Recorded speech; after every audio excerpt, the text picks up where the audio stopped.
Rejection and suffering in and of itself is painful.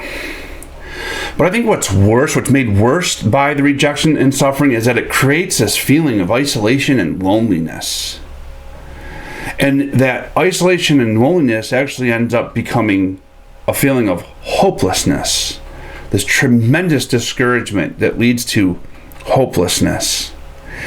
And we have to wonder if that's not exactly how the disciples were feeling, because Jesus was revealed to them in Peter's confession, right? It was affirmed, yes, you're right, Peter, I am the Messiah, I am the coming King, I am that person, but you got who that person is all wrong. See, I don't come for immediate kingship. First, I must be rejected, and I must suffer, and I must die. And I must rise again. But that whole rise again was completely lost on them. What got their attention, what got Peter's attention, was the rejection and the suffering and the death. And that's what caused him to rebuke the Lord and say, no, Jesus, that is not it. And then he comes right back with a harsher rebuke, Jesus does to Peter, right? Get behind me, Satan. Your mind isn't on the things of God. It is still on the things of this world. And then he calls everybody together and he says, listen, if you're going to come after me, you must join me in my rejection and in my suffering and in my death. And so we would have to understand that the disciples would have been a little discouraged by all this, a little down in the dumps, kind of feeling a little bit hopeless, like what's going on?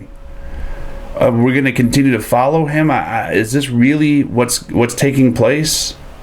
And so we get to the Mount of Transfiguration, and he gives them this awesome vision, and he's standing there with the prophet and the law, okay? Elijah and Moses.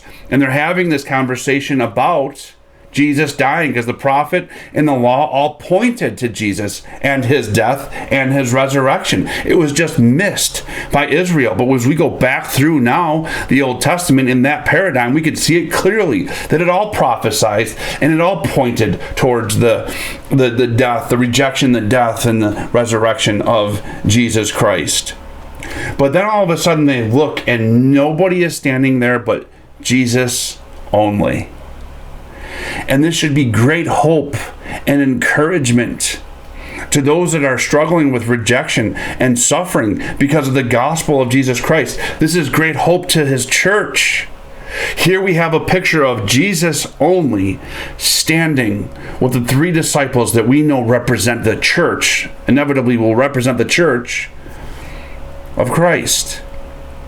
See, at the end, despite the ominous ring of suffering and death, Jesus stands alone with them and with us, his church, with each and every one of us. No matter what we face it with Jesus Christ. So don't buy into the lie if you're going through some sort of rejection or tribulation or trial or suffering that you are there alone. That is a lie from the pits of hell. You are there with Jesus Christ in everything that we do. He is here. He is in our midst. He sees it all. He knows it all. He experiences it all with us. Remember, Christian, remember, saint, you are the indwelling place of his Spirit, of the Holy Spirit. This should bring us great comfort and great joy and great determination to stand strong through it all, because we're not doing it alone. We're doing it with Jesus Christ.